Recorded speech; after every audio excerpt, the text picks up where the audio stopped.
Hi, I'm Sophie Williams. I'm the author of The Glass Cliff, and I'm going to share with you some things that we can all do to help women who might face the glass cliff in their own careers.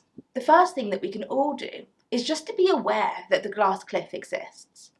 I think in individualistic societies, in societies where we're told that our success or our failures are all down to us, down to the choices that we make, down to the skills that we have, this phenomenon has been interpreted as personal failings, as someone not being good enough or ready enough for the jobs that they've taken on.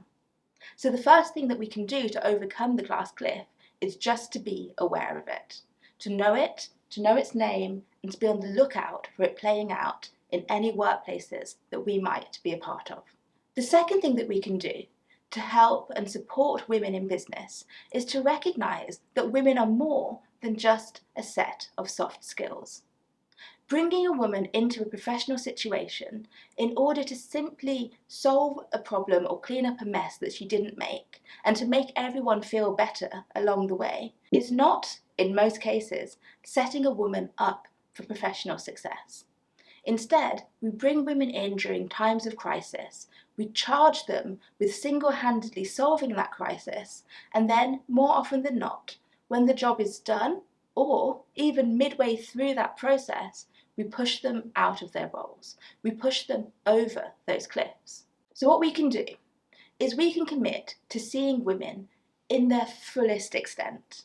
Not just as caregivers, not just as caretakers, not just as cleaners who can clean up situations and messes that they didn't cause. Instead, we can see their unique skill sets and we can champion them. We can shout from the rooftops about how amazing the women that we work with are, and we can all be part of shouting about how brilliant they are instead of pushing them further and further towards the edge of their own cliffs.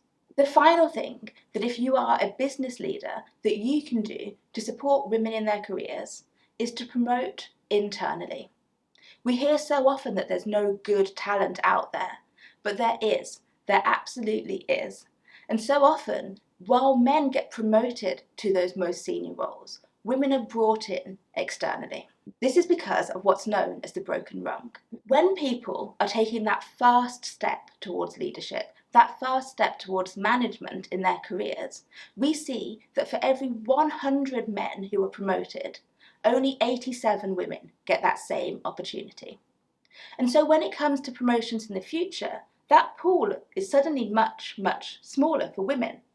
And then when we go higher, it only becomes smaller and smaller, meaning that people are left with, or feel that they're left with, only pools of talented men to choose from when it comes to succession planning. Look at the talent you already have. Commit to nurturing it, invest in it, mentor it, support it, sponsor it, grow it. These are incredibly talented people who you don't have to spend time going out and finding, because often they're already right under your nose. Thank you so much. I hope you enjoyed that. If you did, The Glass Cliff is out now.